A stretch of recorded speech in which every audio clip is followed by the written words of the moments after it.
Ah, moi je peux le monter, c'est possible. On peut le faire comme ça. C'est possible. Si tout le monde fait sa part de job, c'est possible. Non, il y a 2 semaines, quand t'es parti, j'ai pas eu les infos. Justement, je pars 2 semaines. Je On a donne une les liste infos de à mails tout le comme monde. ça. J'envoie un Non. mail à la direction, au médico-social. Je reviens, rien n'est fait. Non, bah, tu crois vraiment que. Résultat, ça c'est pas fait, ça Mais c'est oui, pas c'est fait, pas ça fait, c'est mais- pas fait, ça c'est pas fait, ça c'est pas fait, ça c'est pas fait. Alors, tu crois qu'en disant. Bruno, la machine à tulipe, J'ai même pas eu le temps. Bruno, vous pouvez venir s'il vous plaît, la machine à tulipe elle coince. Les infos à droite, à gauche, machin. Pour moi, il faut vraiment qu'on fasse le planning d'abord. Faire le planning avant de partir, comme ça on part. Bruno, vous pouvez venir s'il vous plaît, la machine à tulipe elle coince, je sais plus quoi faire. Emma, s'il te plaît, tu vois pas que la machine à tulipe elle coince là, s'il te plaît, arrête de m'en mettre là, s'il te plaît. Les factures sont pas faites. Bruno, vous pouvez venir s'il vous plaît, la machine à tulipe elle coince. Bruno, vous Et pouvez... tu vas te calmer, qu'est-ce qu'il y a là encore? La machine à tulipe elle coince, je sais pas quoi faire. Et alors, qu'est-ce que j'y peux? Moi, il y a un protocole, tu dois le connaître le protocole. Ça fait combien de temps que tu travailles ici? D'accord? Donc t'as un protocole. Tu m'appliques ce protocole, tu reviens à ta machine. Toi, c'est pareil, tu peux même lui donner un coup de main aussi. Donc tu reprends ton poste et allez au boulot, et je veux pas vous entendre. Oui, non, je t'ai entendu, toi, non? Ah mais moi je fous rien moi, il n'a qu'à venir. Eh, le protocole, je le mets là. Manque de respect, moi, je fais rien. Comment ils pourront tourner, là. Donc, ça marche pas. Je sais pas, j'ai arrangé.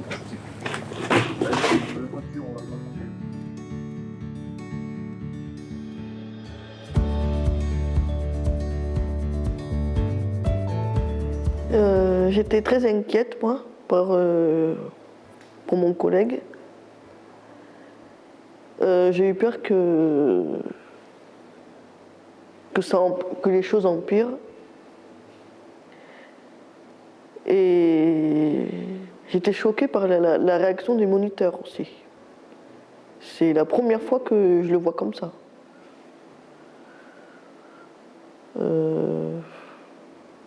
J'ai vraiment eu peur, quoi. Que les choses empirent, que ça aille loin.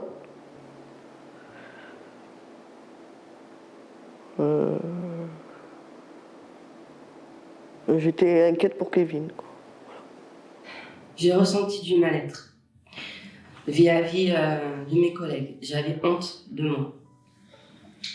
J'étais prêt à faire une lettre de démission. Je voulais plus travailler, je voulais m'isoler chez moi. Je voulais plus revenir au travail avec une boule au ventre. Voir mes collègues comme ça, je voulais pas les vexer comme ça. On parlait, mais on ne sait pas à qui on parlait. J'avais peur du moniteur. Quand on fait un projet personnalisé, on dirait que le projet personnalisé est pour eux et pas pour nous. Mais malgré tout, leur comportement, on les aime bien, nos moniteurs.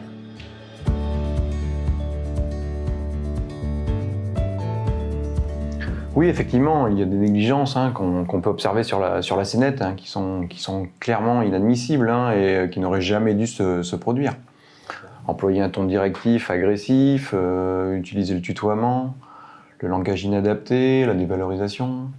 Puis, on peut voir les gestes déplacés du moniteur, le manque de patience, l'absence d'explication de celui-ci, sa passivité et celle de notre moniteur. D'autant plus qu'on ne peut pas vraiment mesurer l'impact que ça peut avoir sur les ouvriers, sur les conséquences que peuvent avoir nos actes. Mais au moins, voilà, la nécessité de remettre les choses dans le contexte pour agir dessus et travailler en équipe par des retours d'expérience. Trouver des solutions afin que ça n'arrive plus, tout simplement.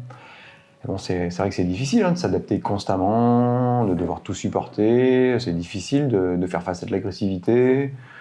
Surtout quand le contexte est difficile et qu'il faut adapter et apporter une réponse appropriée à la personne accueillie. Oui. Difficile de dire stop à son collègue quand ses pratiques ne sont pas adaptées.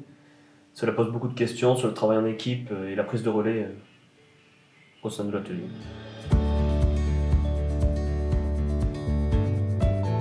Je rentrais juste de 2 semaines de congé, quoi. C'était la 20e fois au moins que Kevin me sollicitait depuis le matin. Je me suis senti agacé, dépassé, même agressé par Kevin.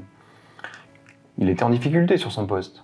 Je pensais qu'il y était affecté depuis la semaine dernière au moins et il aurait dû avoir le temps de se familiariser avec le protocole.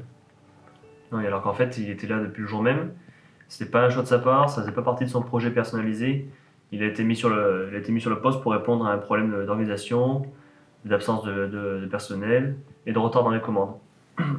De plus, il y avait un moniteur absent, on n'était que 2, dont un remplaçant. On s'est retrouvé à gérer l'atelier à 2. Il a fallu également gérer le planning, la facturation, les commandes. Ouais, on était clairement dépassés. Hein. J'ai pas eu le temps, moi, de lire les transmissions. J'étais au courant de rien de ce qui s'était passé dans les 2 semaines précédentes. À part les quelques bruits de couloir que j'ai pu glaner à droite à gauche. J'étais sur tous les fronts, régler tous les problèmes, les dysfonctionnements, des tâches qui en tout cas ne sont pas forcément de mon ressort. Donc oui, c'était un petit peu compliqué. Ça m'a empêché de suivre le bon fonctionnement de l'atelier. Et puis il y avait réellement le souci technique. La machine à tulipe dont parlait Kevin était régulièrement en panne depuis 2 jours. Elle n'arrêtait pas de s'enrayer. Moi, j'étais persuadé que c'était dû à des erreurs à répétition de Kevin. Alors effectivement, c'était un dysfonctionnement de la machine. Oui.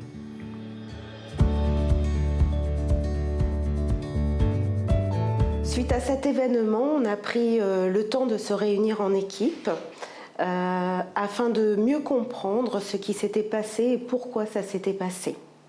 On a repris dans un premier temps les éléments de cet événement de manière chronologique. Et puis, en équipe, on a cherché les causes profondes de cet événement et les solutions adaptées que l'on pouvait proposer.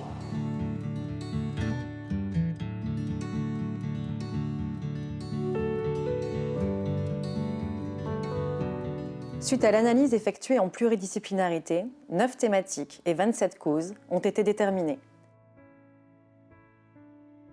Toutes les actions identifiées n'ont pas été retenues. Elles ont été priorisées en fonction de leur faisabilité, leur acceptabilité et leur performance, avec un accent donné à la prévention.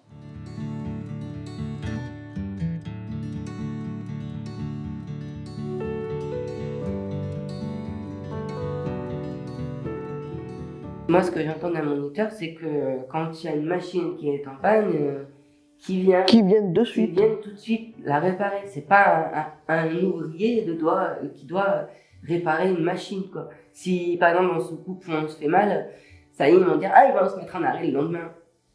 Donc c'est ça qu'on attend d'un moniteur, c'est qu'il soit là et qu'il nous écoute. Et qu'est-ce qui se passe quand il vous écoute pas? Et bien on s'énerve. On s'énerve, on va pas casser le matériel, mais on s'énerve, on va s'en aller, s'isoler. Moi le premier, c'est ce que je vais faire. Hein. Moi, quand il y a un moniteur qui me pousse, je vais pas le dire. Je sors de mon atelier et hop, je vais m'isoler. Et c'est pour ça que je mets une barrière de sécurité avec le vous et le tu. Cet moniteur, ce moniteur me tutoie. Moi, je le vois. Moi, je lui ai dit, le moniteur qui me dit, tu peux me tutoyer. Je fais ben non. Moi, je veux vous voir. Après ce qui s'est passé. On a besoin de se sentir écouté. Et de se faire respecter.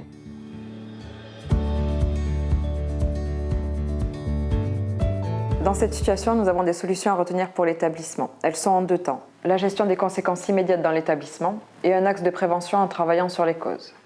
Concernant la gestion des conséquences immédiates, en premier lieu, la mise en place d'une cellule d'écoute et de prise en charge suite à un événement, pour les ouvriers et pour les professionnels, avec l'identification d'un professionnel en interne vers qui les ouvriers peuvent se tourner. Rapidement ensuite, mettre en place une réunion institutionnelle, animée et pilotée par le directeur d'établissement, avec pour rappel les postures attendues en lien avec les recommandations des bonnes pratiques. Concernant le travail sur la prévention, l'enjeu est l'amélioration du processus d'élaboration des projets personnalisés, la clé étant la co-construction et le choix d'outils. Il est aussi important de prendre en compte la parole des personnes accueillies par la mise en place de registres de plaintes et réclamations. Au niveau RH, un travail sur les fiches de poste est nécessaire pour éviter les glissements de tâches, ainsi que de réviser les plannings afin d'identifier du temps dédié aux transmissions. Autre axe est l'amélioration du travail en équipe. Comment je prends la main quand je sens qu'un collègue est dépassé, comment je donne la main quand je me sens dépassé. Avec l'importance de mettre en place des espaces de parole avec l'analyse des pratiques qui permettra aussi d'éviter les écarts de perception entre les professionnels. Une des clés est l'implication réelle des personnes accueillies dans les projets de l'établissement et dans son fonctionnement. Ce type de situation existe et concerne tous les établissements médico-sociaux. C'est en améliorant la culture du signalement que collectivement, la prise de conscience mènera à l'amélioration de la culture de la sécurité. Il est courant de fonctionner en mode dégradé, et c'est un état à prendre en compte lors des analyses des événements indésirables. Pour ne pas que cette situation se reproduise, il est nécessaire de travailler en profondeur en analysant les causes avec une approche systémique et une méthode qui implique bien entendu l'ensemble des personnes concernées, des salariés aux personnes accompagnées. La bientraitance doit être un engagement fort de nos organisations et pour cela, les directions doivent porter ce principe au quotidien en étant présentes au plus près des équipes et des usagers pour bien connaître les réalités du terrain.